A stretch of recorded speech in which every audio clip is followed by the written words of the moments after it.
Oriri muikuirwo Joseph kuria irugo eregereirio gugakinyo igoti gatano ga kiumia giki nyumba ya Monica Kimani ni ithiite nambere na gukaya kihoto kuri mwana wao githingato ikiuga ndihariririe kurekera aria matabanirie njuragano iyo.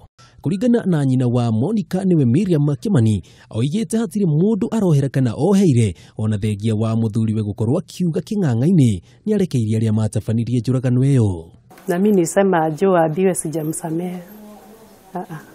Sijamsamehe. Nilisikia watu wakisema ati ni vizuri kusamehe, mimi sijamsamehe. Sijamsamehe. Maya mokite oriri kuringana na aria moi jowi hau kabere moigite ati we ari mwana mwega na mwitigiri Ngai. Wakati wa kanisa, wakati kuna praise, alikuwa akiongoza praise and worship. I still remember him reading with the keyboard. You can imagine the keyboard ambayo tunacheza naye kanisani. So he was a good boy. O family no nireganite na ndumiriri ikoretwo igitherema nenda-ini cia mohoro ati Monica ni arari thiriti ya wendo na muteti kuma bururi wa South Sudan niwe Awet Okot makiuga we ona matimui. Mtu aongee kitu anajua, awache kuongea mambo ya watu hajui. Huyo mzee hata labda hajui Monica nikifikiria. Hamjui.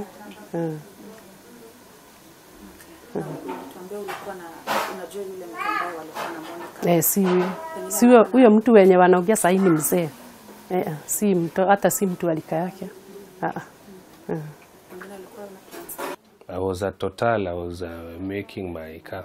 And there's a guy reading a newspaper there and you can see your sister on the front page. How do you expect me to feel? It's really bad because whatever is written, number one, is a lie. Because I don't know the guy. I've never seen him. Monica could never even carry big amounts of money because Monica always used her ATM. Even you can ask everyone, even in this house, Monica never carried cash.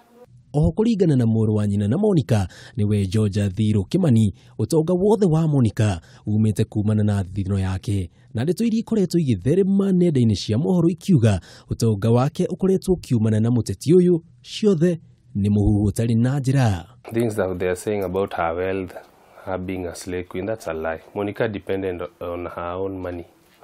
Monica had her own salary. Things that can be actually traced back if they wanted to see that. Monica had her own bills that she used to pay for herself. Monica depended on no man in terms of money. Mio biragu ni serikali tusaidie. Juu mahali tumefika kwa nguvu zetu hatuwezi. Serikali tusaidie. Ukweli upatikane hata kama mtoto wangu hatarudi hai tujue ni nini ilikuwa. Ni nini ilisababisha Monica akufe. Mutaburuko wa mohoro Kameme TV zitagwo Njenga wa Wambui.